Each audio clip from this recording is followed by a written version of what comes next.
So good morning, everybody. My name is Rosaura Bañuelos. I am Program Assistant at the Office of Family and Community Engagement. And on behalf of our office, I welcome you this morning to today's session with Liz Arnold with the Young and Healthy. Today's session is titled, How Do We Prepare Our Children to Go Back to School Next Fall? Well, actually, summer 1, 2, 3, and then the following. Before Liz begins her presentation, please do know that this workshop is being recorded. If you do not wish to be recorded, please turn off your cameras and your microphones. And if you have any questions or comments, place them in the chat box. We are also offering Spanish interpretation for those attendees that may need the services. And I'm going to say that in Spanish as well. But before I do that, if you wish to listen to this presentation in English, make sure that you do go to the little globe icon at the bottom of your screen and choose English as your language. Para los que necesitan servicios de interpretación al español, esta sesión se va a transmitir en español mediante el canal de YouTube de Collaborate Pasadena. El enlace está en la casilla del chat. Si puede ir a ese enlace, la presentación se estará transmitiendo en español. También tiene la otra opción de que en la parte inferior de su pantalla hay un icono, una imagen como de un globo. Presione en esa imagen y escoja su idioma al español. Entonces vamos a estar listos para comenzar la presentación. Liz, we're ready. All right, good morning. Thank you everyone for being here. I know summer started, so maybe we have fewer parents who've signed on to do this with us live today, but hopefully many parents will sign on to view the recording. Yeah, we're going to talk about summer 1, 2, 3. What do we do this summer, right? We've been kind of worried about our kids. I know we all are. And so, but how do we help them get through the summer and during that process, prepare them for what's coming in the school year? So my name is Liz, as Rosie said. I'm with Young and Healthy Program Coordinator of Education and Volunteers. I have a background in child development and psychology. I have worked with kids of all ages throughout my career. The two, though, most important ones to me are my kids, who are 28 and 24. My daughter will be 25 in August, so I'm still saying 24 because it makes me feel younger. So we're, and it's not, I never went through a worldwide pandemic with them, but I've done a lot of other things. So we'll work through this together. I'm going to put the sign-in sheet to the link to our sign-in sheet right there in the chat. So please sign in, and the course number that you'll be asked for is 3051. While you do that, I'll talk for a minute about Young and Healthy. I will introduce our program, which is, let me put that, 3051. I'll put that in the chat as well. Young and Healthy is a nonprofit in Pasadena, and for 31 years, we have been providing direct healthcare services to children through all volunteer medical professionals who see our kids in their offices pro bono. So if we have a child who has a need, any kind of medical, dental, mental health need, and they don't have access to care, then we reach out to one of our volunteer professionals and set up an appointment for that child to be seen in that doctor's office. And then we, of course, cover all of the wraparound care. So if lab work is necessary, we provide that. If glasses are necessary, we provide those. So everything is free of charge, and our services are very comprehensive. And then a few years ago, with the advent of the Obamacare or the Healthcare Act, we started offering families insurance enrollment and support, right? We need to be enrolled in health insurance, but what's the best match for my family? How do I access it? And I don't know how to navigate this whole system. So we have a professional on staff who works with families and individuals, people of all, ages and stages of life, in helping them to enroll in the correct, proper, most appropriate insurance program for them. And then we help support them through using it, right? It's not always easy to use your health insurance. And so we help families to navigate that. And then our trauma-informed care, mindfulness, and parent education programs are prevention programs. These are programs that we provide to the community, very much the way we are doing today, so that families have access to information that will help them to build protective factors around their health, all right, around their health outcomes. And so we know that when our mental and emotional health is taken care of and attended to, our physical health outcomes are improved. And so that's why we offer all of this. And we, just like all of you, we've tried to figure this out over the last year, and we're still doing our thing. One of the new things for us is our TOMA program, which helps people to enroll, to file their income taxes so that they can access the earned income tax credit, which is something that maybe a lot of families don't know that they have the opportunity to apply for and receive some money. And we're talking about some nice money. It's not just, Slurpee money. It could be in the thousands of dollars, sometimes up to $7,000. So, and again, because we know that helps families, that helps to reduce the stress in families. And when families are able to focus on their families because they're not so worried about how to make sure that the bills are covered. And right now we are working with so many unknowns, aren't we? Right? There's so many things that we're like, what's going on? Where do I do this? How do I get my vaccine? Or when are we going to get back to school, right? I know the mandates are lifted, but we're still wearing masks in certain situations, and social distancing is still necessary. So what's it going to look like when our kids go back to school? So we're still really working on the unknowns. And a question that we are hearing a lot is, how do we prepare our kids to go back to school in the fall? What should I be doing this summer, right? That's the question. What should I be doing this summer to get my kids ready to go back to school? How can I prepare them? Well, the good news is you don't need like elaborate programs. You don't need to make sure that they're sitting there with a worksheet or a workbook all summer long, trying to make up for whatever math you think that they may have lost. Dr. Bruce Perry, who is a very noted child psychiatrist and author, he says the most important thing that you can do with your children this summer to help them get ready for school in the fall, to help them get back into in-person, being a person, navigating the world, is to play with them. There you go, right? This is psychiatrist and author. This is not just Liz Arnold. This is somebody who I really respect, Dr. Bruce Perry. You may have heard about him. He's done a lot of work around trauma and how trauma affects children, which we've been through, right? This whole pandemic. But the most important thing we can do is play with our kids. And we know that because the more that we feel connected, the better we are at all things. Our brain functions better. We're more productive. We're better learners. We're better at coping when we connect with one another. Our brains are made to connect with one another, to operate best in connection. And when we're not necessarily, when we're going through big things, our brains are working harder, right? Our brains work extra hard during big adjustments and during pandemics, right? This is how this works. Why? Because we're experiencing a loss of control, right? We don't know what's happening. We can't control what's happening. We have to kind of go along.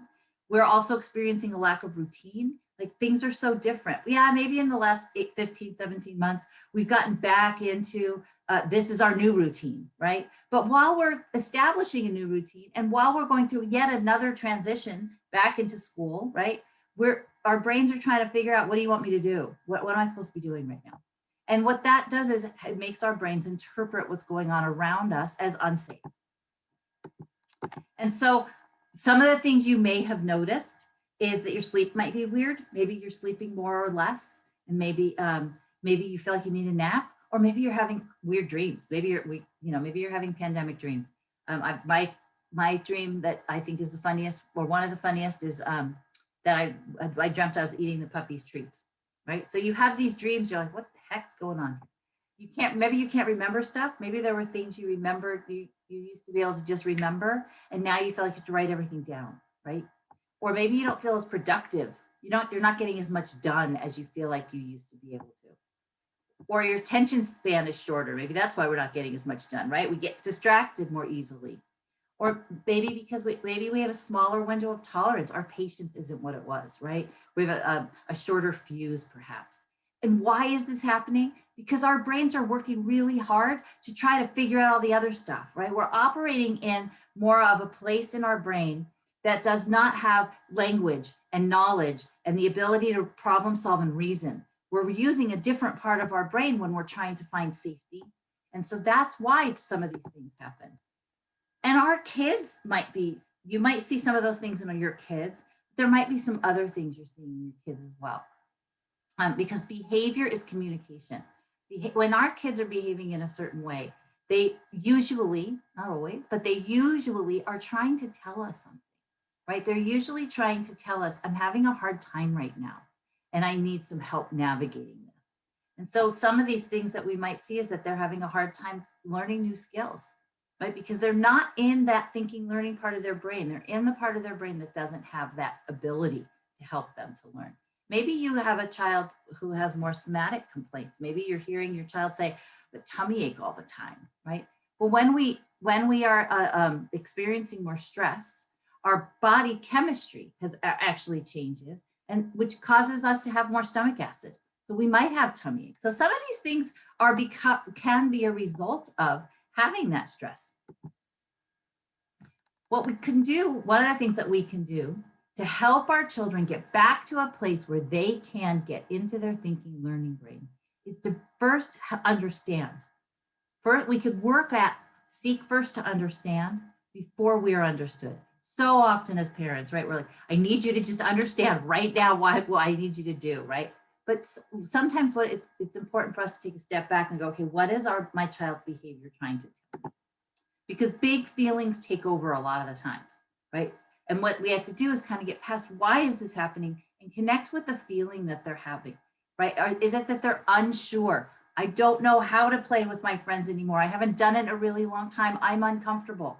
Anybody else feel that way lately? I know that we were invited to a friend's house. Now that we're kind of all starting to, things are starting to open up. I haven't been invited to have dinner at a friend's house in more than a year. I was really uncomfortable at first. Not because I was uncomfortable with my friends, but it felt new again, right? Like, I'm not sure how to do this. I'm not sure how to get back into this.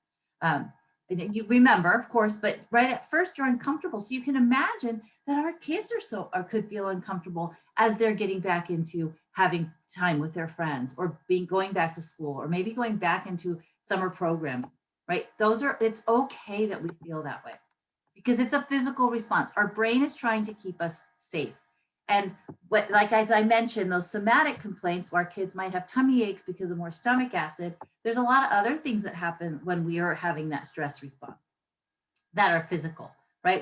Our heart starts pounding, we breathe a little heavier, we maybe get sweaty, or maybe we feel like we're gonna throw up, right? You got a tummy ache. Because it's a physical response. Our body is preparing us to protect itself. And when that is happening, it's like our internet's down, right? And none of us want our internet to go down right now at all. We need our internet to be connected to the world. And when our internet's down, it's because we're using the part of our brain, again, that doesn't have the ability to think and reason and learn. And so children can't learn if their internet's down.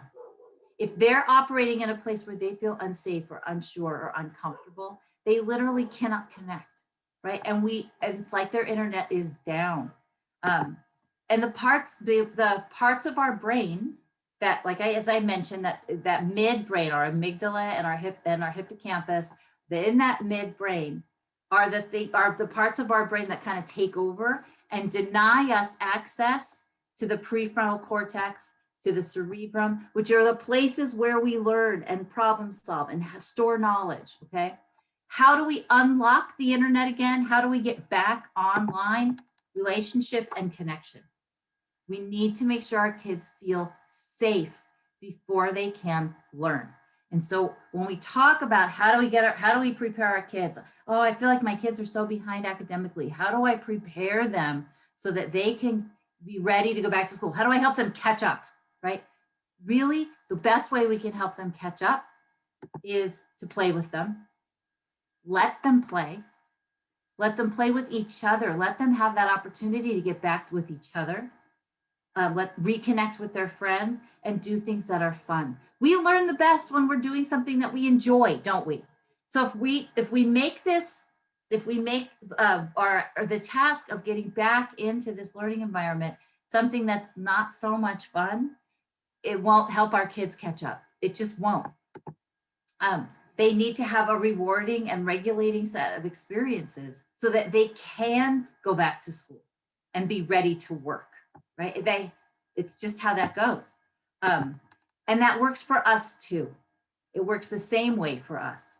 We need also to be in our thinking, learning brain. We need to be out of our midbrain so that our internet connection can stay there for us, right? So that we are connected to the internet, our brain's internet systems. The other thing is an adult cannot calm an escalated child. So if you've got a child who's feeling very unsafe and very unsure and very uncomfortable, and they're really not able to be regulated, they're not able to be calm and reasonable and access their thinking, learning brain.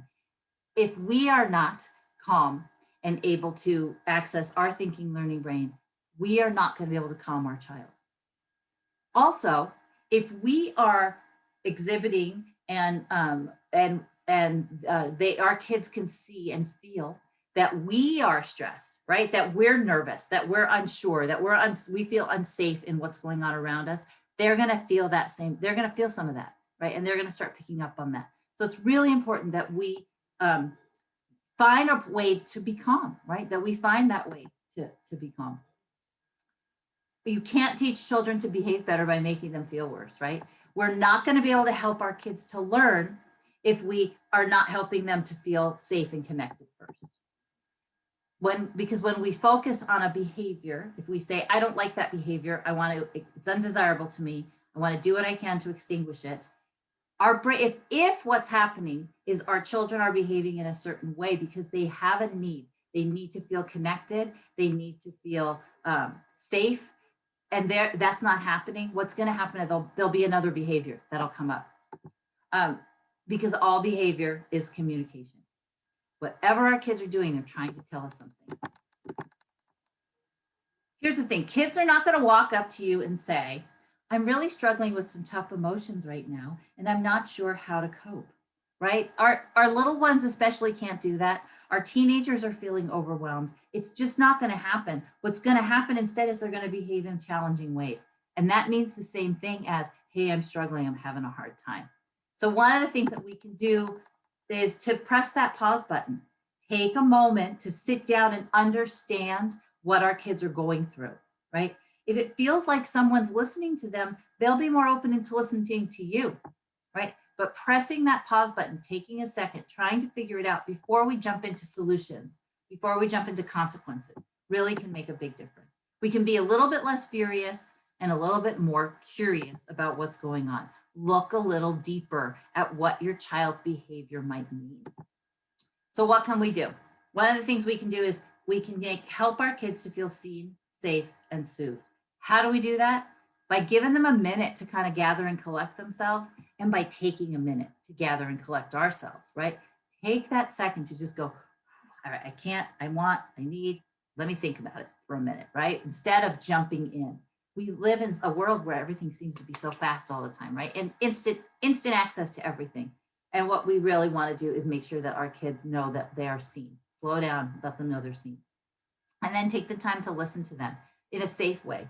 Let them know, I'm here, I'm your safe place, I will listen to you. And then we can soothe them by understanding, hey, listen, yeah, I wasn't crazy about that behavior, but I see now that there was some big emotion behind it. Let's talk about what those feelings are, right? I get it. That must have really hurt. That must have been really disappointing to you, right? We all have a different perception of what's going on. And when we let our kids know that we understand that that's how they saw something or that's how they experienced something, then we help them to feel soothed, which leads back into feeling safe, right? Some of the other ways that we can get our kids' brains back online is to be present, right? Really be present. How often are we in the middle of a conversation with our kids? We might get a text message or an email and we jump on and grab our phone to look at what came in the middle of a conversation. And it's not just with our kids, it could be with family members, right? Other people, friends. But when one of the ways that we can help our kids to feel connected is to really be present with them, to really make sure that we're looking at them when we talk to them, that we're letting them look at us when they talk to us, that we're putting it down and just being really with our kids. Acknowledging those big feelings, as I've kind of already mentioned, right? And don't minimize. If kids are maybe it seems really silly to you that they're missing something that seems like so minor, right? Compared to all the big things that are going on in the world, but that's their experience, right? That's how they're feeling about it. And so we want to make sure we acknowledge those feelings. And then one of the best ways we can, as Dr. Bruce Perry said, is to be playful. This is one of the best ways to get our kids to feel connected this summer, right? We can, and we have to be in our right brain. And when I say right brain, right, I've got quotes around that because it's not just our right brain. I'm talking about being in the correct part of our brain. Let's get out of our midbrain and get back up into those thinking, learning parts of our brain. And because play is really the work of childhood, right? It's bigger than just messing around or giving them something to do. Play is how our children learn. It's a way that they can make mistakes, they can try new things, and they can kind of work things out for themselves. In order to be good problem solvers, we have to practice problem solving, right? We have to be there. We have to practice those skills. And so when we give our kids opportunities to do that in a very comfortable and safe way, maybe through play, they get that practice without any big, without a threat of negative consequences, right? It's just play. They're okay. They can experiment here. They're more relaxed. When we're in play mode, our brains are more relaxed, which means that we're able to access our thinking, learning brains more. That center of that midbrain is not as activated.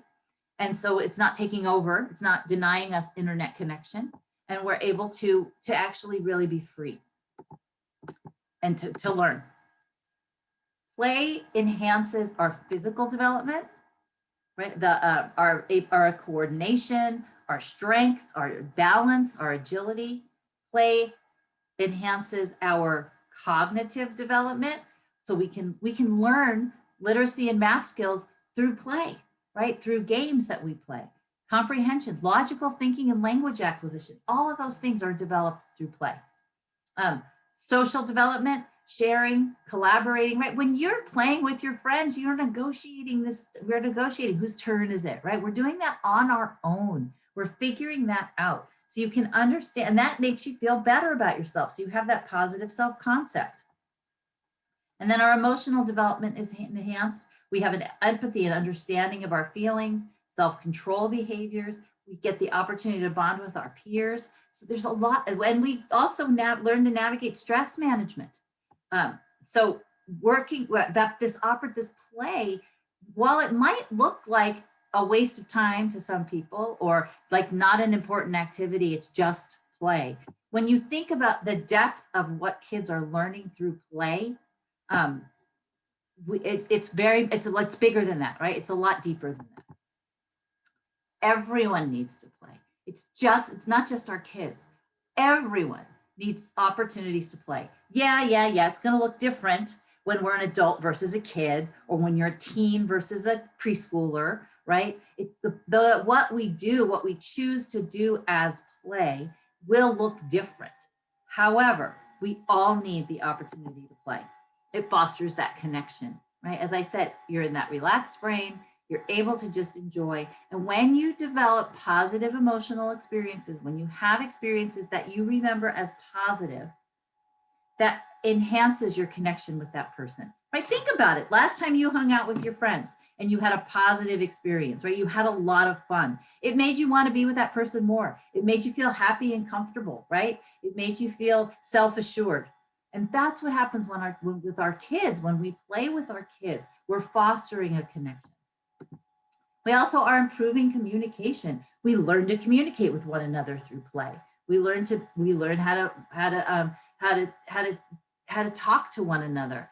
and we feel more able to talk to one another, right? I always suggest if you're having a hard time having a tough conversation with your kids, start out by doing something relaxing. Start by maybe kicking the ball around outside, or shooting hoops, or playing catch, whatever it is that makes, that you guys do, whatever sport you're more into, or whatever activity. Maybe you just go for a walk, right?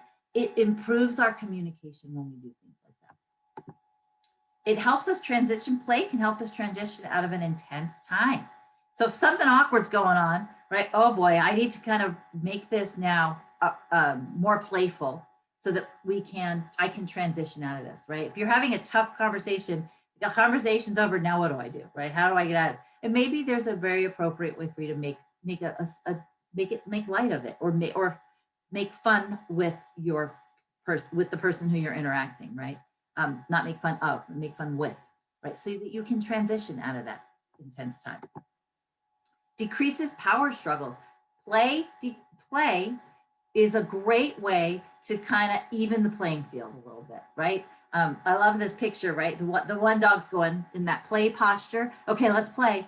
The other dog then knows I'm not threatening. Why do creatures, four-legged creatures, use a play posture? Why do they get down like that on their chest? Because it lets the other creatures around them know, hey, I come in peace. I just want to be playful. I just want to have a good time. And we can do that with our kids too, right? We can just say, hey, look, play posture might be, maybe you joke around a little bit, maybe you lighten the mood somehow, so that the kids know, look, I may have to ask you to clean your room, but I'm going to do it in a fun, playful way. And that decreases the power struggle. We don't have to be going head to head. Every time we ask our kids to do something, it doesn't have to sound like, a command or an order. We can make a joke of it. I would say to my kids frequently, because their rooms are always a mess, hey, I don't know what happened, but I think somebody went in there and picked up your bedroom and shook it all up and then put it back. And you should probably go check out what's going on in there, because it looks like something's going on in there, right? What am I asking my kids to do? I'm asking my kids to clean the room. But did I do it in a way that made them go, oh my gosh, I feel kind of attacked? No, you can do it in a way that makes them feel like, yeah, I have to take care of this. However, the mom or whoever's asking me to do it is doing it in a way that's not threatening, right? It doesn't sound like an order, and it doesn't trigger that midbrain. It keeps them in that thinking, learning, problem solving brain. What are some of the benefits of play? I already kind of talked about all of these actually, but I want to just reiterate that primary mode of learning is play is our kids' primary mode of learning. All right, what are some suggestions for how to play with our kids this summer? Read. The libraries have some amazing opportunity books and opportunities and programs for you to access. So check into your local library, check out what's going on at your local library. But also reading strengthens your writing skills. It improves memory and focus. It stimulates your brain. It boosts your mood, deepens your empathy, and lowers your stress. We should all, right, be reading more. But we can do it in a fun way. It shouldn't be that you have to do 20 minutes of reading. Consider sitting and reading with your kids out loud. Take turns reading aloud, doing silly voices, and then check in with your kids while you're reading. Ask questions. Wow, that was kind of a big thing that just happened in that story. How would you feel if that happened to you, right? Or how could you have solved that problem? What would have you done? What if that's not what happened in the story? Let's pretend that's not what happened in the story, and let's make up our own story, right? And in that way, children play while they're reading. We make it fun. It's not just, hey, 20 minutes of reading, go sit over there and read that book by yourself. We can join in and make it a more fun experience for them. Make it more interactive, right? Make it a play experience. There are lots of fun games that you can play with your kids, plenty of them. I'm not trying to advocate or sell Uno, but Uno is one of those fun card games that you can just play. Easy, but it also helps you to helps our kids to develop things like strategic thinking and focus and social skills, right? You have to learn how to be a really good sport. If somebody gives you a skip card or a wild draw 4 card, right? Those are some things, and you can only learn those things through practice. You can only learn those things through experiencing them. And so Uno or any other games that might interest you can do all those same things. Dance parties are one of my favorite things. We still do dance parties in our family. We crank the music, right? My kids are old and they're not home all the time, but anymore. But we do dance parties still. Crank the music and just dance for a few minutes, right? That's a great way to transition out of a tough time too. Is just have a great time. Dance together. You get to learn their music. They get to learn your music if you take turns choosing the music. And it's a great way to just let loose. It's a little bit of physical activity so that you get your whole brain working, right? You get that, you get the motion motor balance center of your brain kind of moving a little, activated a little bit more, which stimulates the rest of your brain. And before you know it, dancing is actually a brain activity. It's a great way to do a brain break as well. Just silly word games, right? Silly games.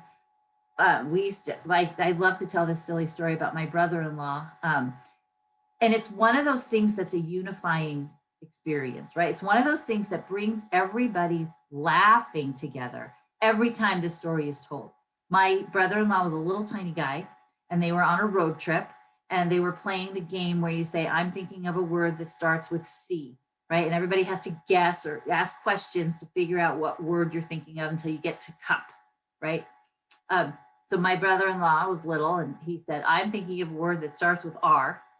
And the entire family asked him questions and finally gave up. And they're like, we can't figure this out. What? Arthritis was his word that he chose, right? He didn't know there started with an A. So he, but it's a happy memory that everybody has from a story that happened more than 40 years ago, right? Everybody still laughs about it. And so that can create those family stories and that family bonding when you play, when you just communicate and hang out with one another. And I know that there's a lot of concern about screen time. And screen time has really changed in the last few years. And one of the ways that things have changed a lot in the number of years is that parents used to have to work really hard to bring information to their kids, right? We used to have to buy encyclopedias, go to the library to look things up, right? It was hard to find ways to get information. It took a lot more work. Now all we have to do is screen time, right? Just jump on the computer, Google it, and you can get the answer to more questions than you ever wanted to. And one of the things we're trying to do as parents, is to limit their access to information. You don't need to Google everything, right? We don't want them to do. We want it to be age appropriate. But there are some really benefits some potential benefits of playing computer games, right? And I'm going to say video games, right? I know it's hard to hear. Some of us don't want to know that video games can actually be helpful to our kids, but it can help them to increase their focus, their attention, their flexibility, their creativity. So there are some benefits.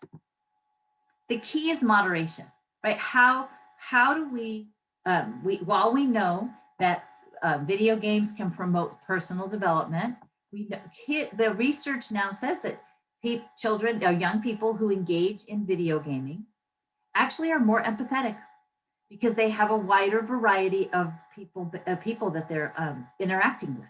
And so they learn to be more empathetic and understanding. That's only one thing, right? There are lots of other things that are benefits. But what we need to do is to encourage wise use because balance is best.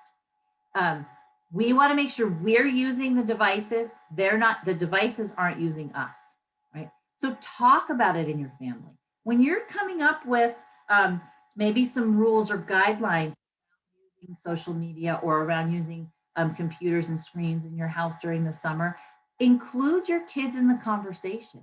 Get their input. Figure out how, and in that way you'll get more buy-in, right? It just works that way. When we have our kids help us figure out the guidelines, we can get some more buy-in. The other thing that Dr. Bruce Perry says is that music The arts and sports are the best things that we can be offering to our kids this summer as we're preparing them for school. Ready 21 is a program that is happening in Pasadena this summer, and they are offering, we are offering 3 weeks, 5 days a week of programming from 8 to noon. And what will this program have? It will have the arts and music and some social emotional skills that we're going to work on, some mindfulness programming. And it's curiosity. We're going to promote curiosity and play. We're doing it all in a playful environment. PUSD, Pasadena Unified Curriculum Development Team, has been working with us, with the team that's developing this program, to come up with math things that are around math programming, so kids can have the opportunity to get back into the group, but they're doing it all through games and fun things that the kids can do. So it will not be a sit down and with a pencil kind of a program. It's going to all be interactive and collaborative and fun. Okay. So if you're interested in signing up, you can go to this link. I will put the link in the chat in a minute, but please look this up and sign up if your kids are eligible. It'll be really awesome. Also remember that our kids need 12 hugs a day. All right, not just our kids. We all need 12 hugs a day. And what does a hug mean? A hug does not only mean that we wrap our arms around someone and squeeze, right? Hugs can mean a lot of different things. Of course, there's a physical hug, but a verbal hug might be, hey, great job on that. I saw how hard you worked. I saw how you problem solved through that.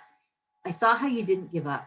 That was really fantastic, right? That's a verbal hug. Don't you feel hugged, right? If you think about how you feel when you've been hugged, and then you think about how you feel when you've been maybe complimented, right? It kind of feels a little bit the same, doesn't it? You feel connected, you feel happy, you feel self-assured. Visual hug can be a smile.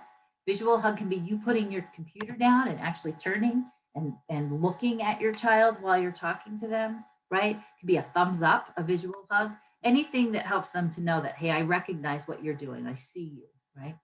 An environmental hug might be that you leave something special at their place at the dinner table, or that you leave a Post-it note for them to read or to see, right? That hey, love you, or how about here's a hug, you can even say. But those are more environmental type suggestions.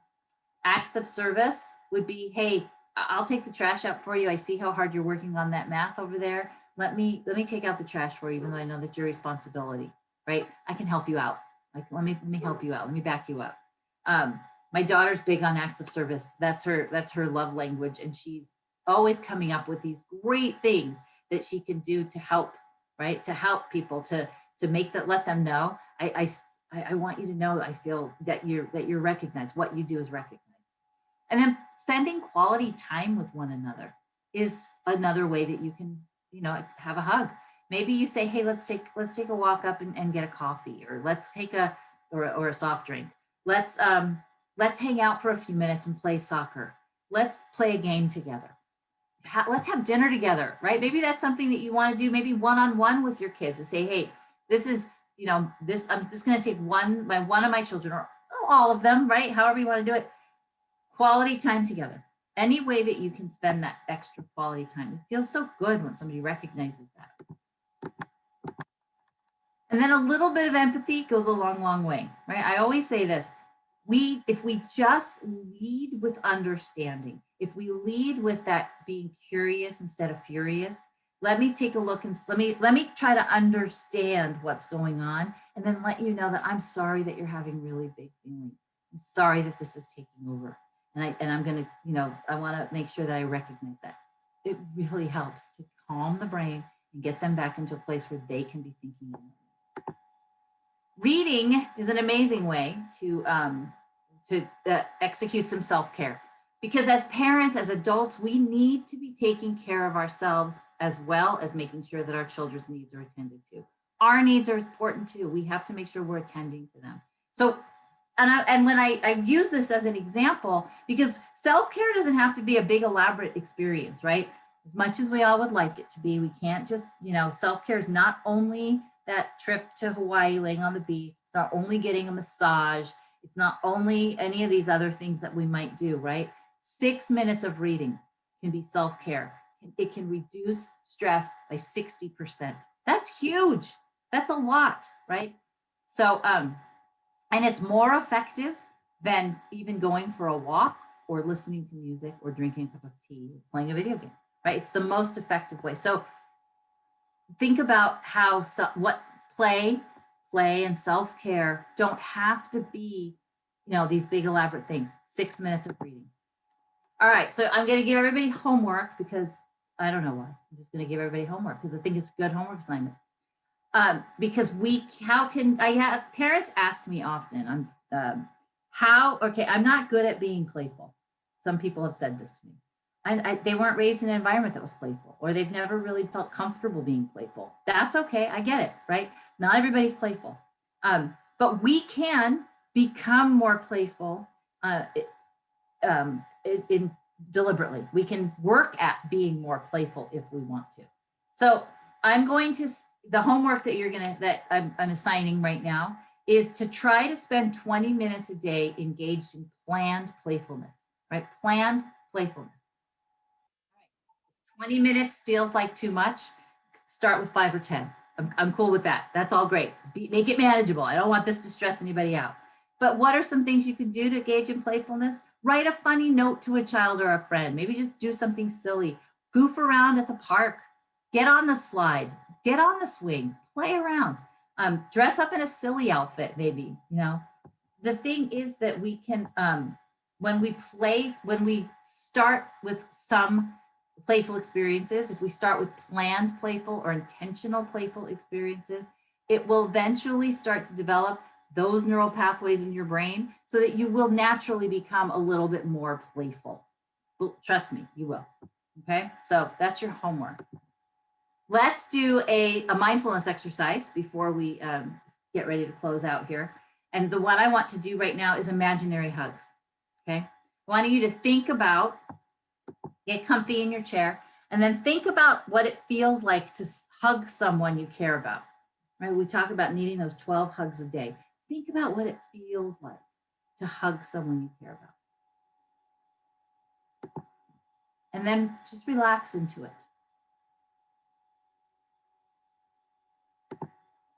Now imagine a place you'd like to visit with your family and friends, your friends and family. And now wrap your arms around yourself, sending friendly wishes to everyone. Imagine sending happy wishes to those people who you wish you could hug right now. Give yourself a big hug and imagine that you're having fun in that place that you imagined that you would be, that peaceful place.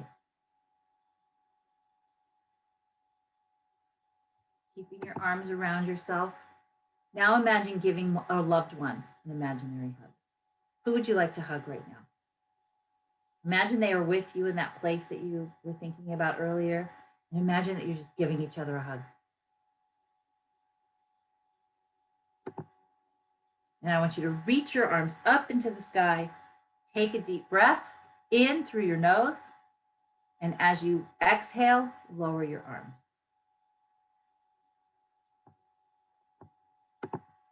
Take one last deep, long, slow breath in through your nose. And now let it all the way out through your mouth. And that is from an exercise called, or a resource called Mindful Games, activity cards for kids. They're not all super serious. Some of them are silly. So this is a great way to start working on that planned playfulness. I always use this 4-7-8 breathing. Many of you are familiar with it if you've done a lot of work with me. I love this one because you can do it anywhere, anytime. It's a perfect exercise for those moments when you need to practice the pause, right? For those moments when you're like, oh, if I talk right now, it might not be the nicest thing I've ever done or said or the best way I want to handle this. So let me take that minute to breathe. And so the way we do this, and I'll lead you through, we'll do it through twice right now so you can practice, is you breathe in through your nose for a count of 1, 2, 3, 4. Hold your breath, 2, 3, 4, 5, 6, 7, and exhale through your mouth. 2, 3, 4, 5, 6, 7, 8. In through your nose. 1, 2, 3, 4. Hold your breath. 2, 3, 4, 5, 6, 7. And exhale through your mouth. 2, 3, 4, 5, 6, 7, 8. You can do this anywhere, anytime. It's also a great exercise if you're having a hard time falling asleep at night. It's a really great one to do to help you to relax. It really drives down your heart rate. So what's your favorite color? Think about that right now. What's your favorite color? Is it blue, orange, purple? Maybe it's red or another color. Imagine a little ball of your favorite color inside your body. Maybe it's in your chest where your heart is. Maybe it's in your belly. Maybe it's balanced on top of your head. It can be anywhere. Just imagine this color. Little ball of this color. And as you take a deep breath in through your nose, I want you to imagine the ball getting bigger and bigger until it takes over your whole body. Breathe bigger and bigger in until it takes over your whole body. So now your whole body is your favorite color. And I want you to imagine that everything around you is your favorite color. And that feels really warm and really good. Take a long, slow breath in through your nose. Let it all the way out through your mouth. Again, super easy activity that you can do. And I just want to suggest this book. That exercise comes from Breathe Like a Bear by Kira Wiley. I should get royalties from Amazon. I don't, but you can buy it on Amazon or any bookstore. Pretty good book. And that's where that exercise came from. So there's lots of different kinds of mindfulness games and mindfulness exercises that you can do with your children. And do we have, and that's what I have prepared for you today. Are there any questions, thoughts, comments? I know that we have, mostly we were doing a recording today, so I don't think there are any parents who might want to ask a question. If you watch this as a recording and you would like to reach out to me and ask a question, you can always use my email address right there and send me an email to ask whatever question you might have, or if you need direction to more resources. There we go. Thank you very much, Liz. Absolutely. I want to put the link to that program in the chat real quick, if that's okay. Because we are really wanting parents to have access to the Ready 21 program that I mentioned earlier. So there's the link for that. Okay. Join in August for, no, July. July 22nd. July. We'll have a lot more information about what to expect when you go back to school, and hopefully we'll be able to bring that to families.